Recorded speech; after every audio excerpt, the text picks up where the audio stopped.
əslində Azərbaycan hakimiyyətinin strategiyasını mən anlayıram. Bir addım atılır, müzakirə başlayır. Əsasən də o psevdo-liberal və marginal qrup tərəfindən hər şey inkar olunur, təbii ki. Bir müddətdən sonra bir fakt çıxır ortalığa. İndi yenə gah inkar eləyirlər, gah özlərini artistliyə qoyurlar ki, toya gedirdim, pul lazım idi, 5 manat aldım, toya getdim. Bundan sonra bir porsiyada olacaq. Sonra bir porsiyada olacaq. Və hər dəfə bunlar inkar etdikcə axmaq bir duruma düşürlər də. Ramiz Mehdiyev hadisəsi, mən əminəm ki, nə sizi təəccübləndirdi, nə məni. Hələ, yəni, 20 ildir, 25 ildir danışılan, istənilən çayxanada otururdum, birinci söhbət düşəndə deyilər, bu Rusun adamı deyir Ramiz, buna niyə dəymirlər? 25 ildir mən o cümləni Şəkidə, dağda, daşda, nə bilim, rayonlarda, Kürdəmirdə, hər yerdə çay içəndə eşitmişəm. Mən üçün təəccüblüdürmü? Yox. Niyə indi olur, onu anlayıram. Niyə indi olduğunu aşağı yuxarı başa düşürəm. Yəni, bu bir çox təhlükəsizliklə bağlı məsələlər həll olunmalı idi. Rusiyadan məsafə kifayət qədər açılmalı idi ki, bəzi məsələlərin, təhlükəsizliklə bağlı məsələlərin həllindən sonra bu addımlar atılsın. Mütərizdə bir şey soruşum. O zaman siz Putinin İlham Əliyevlə görüşdüyü o vərəqi cibindən çıxarıb verməsi ilə onun Ramiz Mehdievin yazdığı məktub olduğuna da inanırsınız? Çünki zamanlama məsələsi də var idi. Mən onu düşünmürəm. Ruslar nə edə bilər? Mən bunu da yazmışdım. Satar satmaz Ramiz Mehdiyevi. Ruslar necə elə bilər? Ruslar biləndə ki, başqa xüsusi xidmət orqanları Azərbaycanın əlaqədar orqanları ilə birgə bunun izinə düşüblər. Bugün, sabah bu ortalığa çıxacaq. O zaman 80 neçə yaşı var da onun. 80 neçə yaşlı Rusiyaya işləyən adamı qurban verə bilər. Çünki oradan gəlməsə məlumat Rusiyadan bu artıq düşmənçiliyin başqa level'a, başqa səviyyə keçdiyindən xəbər verərdi. Və Azərbaycan tərəfində əlində tutarlı faktlar olardı ki, siz elə Azərbaycanda nəsə belə ciddi çevriliş də hazırlayırsınız. İndi Rusiyanın adı sadəcə işlədiyi istiqamət kimi çəkilir. Demir ki, Rusiya xüsusi xidmət orqanları arxasında durub çevriliş eləmək istəyiblər. Yox. Bu halda ola bilər. Bu halda ola bilər ancaq. Ki, Rusiyada məlumat olanda ki, artıq bu məsələnin üstü açılıb. Yəni, niyə gözləyək ki, bunu İlham Əliyev və yaxud da Azərbaycan bizim üzümüzə çırpsın? Gəlin elə bəri başdan, elə biz əlimizdə nə var, qoyaq ortalığa ki, qardaş, bax, vəziyyət budur. Belə bir də indi bu düşmüşdü belə bir sevdaya.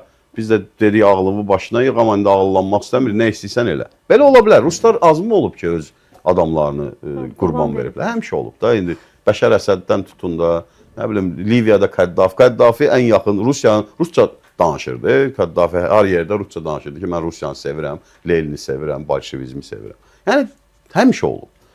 Bu anlamda ola bilər. Amma belə fundamental baxanda məsələlərə, bir gedişata baxanda, həmin o kadrlara baxanda, hansını ki, marginallar da imtina eləmirlər ki, bu bizim kadrlardır. Daha aydın şəkildə bir illər öncə sizin də studiyada, başqa yerlərdə də dediyim bir məsələnin daha çox əmin oluram. Bu diyaloqla bağlı, siyasi diyaloqla bağlı da. Məsələn, 19-cu ildə Ramiz Mehdiyev getdi, 19-cu ildə yeni şöbə quruldu və 20-ci ildən siyasi diyaloq başlanıldı. Mən bunu fakt olaraq çox belə təqdir etdiyimiz bir addım oldu da, hakimiyyət nümayəndələri ilə açıq qapılar arxasında, normal şəkildə fikir mübadiləsinin olması çox gözəldir. Bu ciddi, böyük nəticələrə nail olduqmu, gəldiyi ölkədə ciddi islahatlar elədikmi? Yox.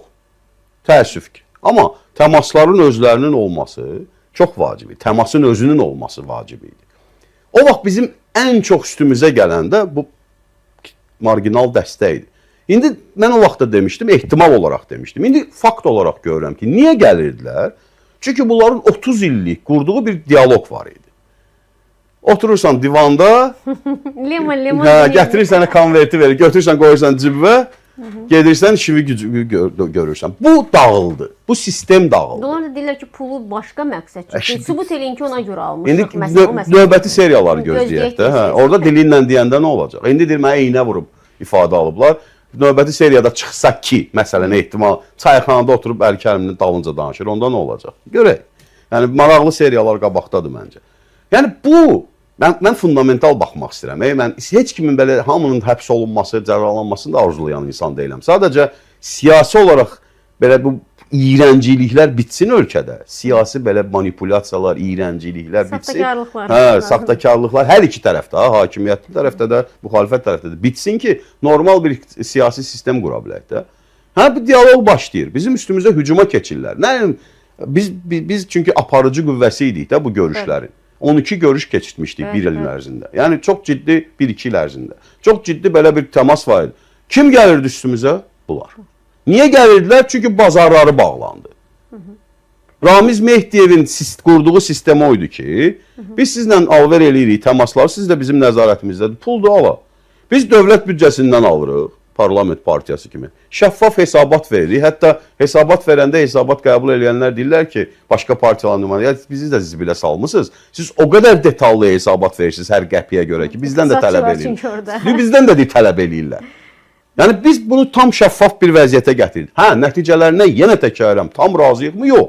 Biz daha ciddi nəticələr istəyirik. Biz daha dərin dialoq istəyirik. Biz daha ciddi müzakirə ölkədəki belə deyək də siyasi iqtisadi problemlərin köklü həllini istəyirik bu təmaslar nəticəsində. Təəssüf ki, hələ bunu görmürük. Amma faktın özü, bunun davamlı şəkildə olması, şəffaf olması çox gözəldir, çox yaxşıdır. Amma bunların əleyhinə olanlar da niyə əleyhinə olduğunu video göstərdi. Və hər ikisi də sizə avtobus müxalifəti. Bəli, Ramiz Mehdiyev də deyirdi, bunlar da deyirdi. Özə ilk dəfə mən yazanda ki, Ramiz Mehdiyevin qələmindən çıxıb o söz. Mənə həmin o marginallar etiraz elədilər ki, bunu Fuad Qəhrəmanlı deyib. İndi inanıram ki, birinci Fuad Qəhrəmanlı deyib. Çünki pul sarılan kağıza bəlkə də avtobus müxalifəti sözü də tezisdə yazılmışdı ki, get səndə nə dalı gəlir, biz buradayıq, narahat olmayın.